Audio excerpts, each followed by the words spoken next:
பத்ர் சஹாபாக்களை பார்த்து பெருமானார் ஸல்லல்லாஹு அலைஹி வஸல்லம் சொன்னார்கள், நீங்கள் என்ன வேண்டுமானாலும் செய்து கொள்ளுங்கள், உங்களுடைய முன்பின் பாவங்கள் அனைத்தையும் அல்லாஹ் மன்னித்து விட்டார்.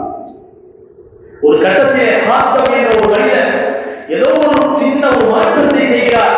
அவர் கொலை குற்றவாளியான ரகசியங்களை, ராணுவ ரகசியத்தை மக்காவுக்கு தெரிவித்த ஒரு குற்றத்திற்கு ஆளாகிறார். அவரை கையில் களவுமா பிடிச்சிடலாம், அல்லாஹ் அறிவிச்சு கொடுத்துடலாம். குற்றவாளியா முன்னால் நிற்கிறார். ஸல்லல்லாஹு அலைஹி வஸல்லம் பேசுறாங்க, ஹாத்தம் நீங்க இப்படி செஞ்சீங்களா?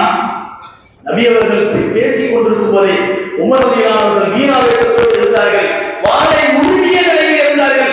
யா ரசூலல்லாஹ் சொல்லுங்கள், இந்த முனாஃபிக்கின் கழுத்தை வெட்டி வீசிவிடு, இவன் முனாஃபிக், நம்ம ராணுவ ரகசியத்தை தெரிவிச்சனர், இவனை உயிரோட வைக்கக்கூடாது அப்படிங்கிறார்.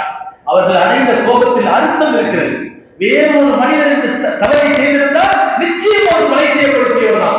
எந்த நாடும் இந்த விஷயத்தில் பாரபட்சம் பார்ப்பதில்லை. எல்லோருமே இப்படித்தான் செய்வாங்க. சொல்லுவாங்க, கொஞ்சம் அமைதியா நான் பேசுறாங்க, இரண்டாவது மூணாவது ஆக்ரோஷமா இருக்கிறாங்க. நபிகள் நாயகம் ஸல்லல்லாஹு அலைஹி வஸல்லம் உமரை பார்த்து சொன்னார், உமரே நீங்கள் என்ன வேண்டுமானாலும் செய்து கொள்ளுங்கள், ஆனால் ஒரு விஷயத்தை கேட்டுக்கொள்ளுங்கள். இந்த பத்ர் சஹாபாக்களுடைய சிறப்பு என்ன தெரியுமா?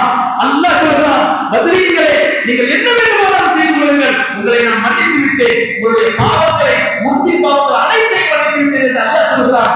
நீங்கள் இவரை என்ன செய்ய போறீங்க? அல்லாஹ் இப்படி சொல்லி இருக்கும் போது அவர் கொலை செய்ய போறீங்களா?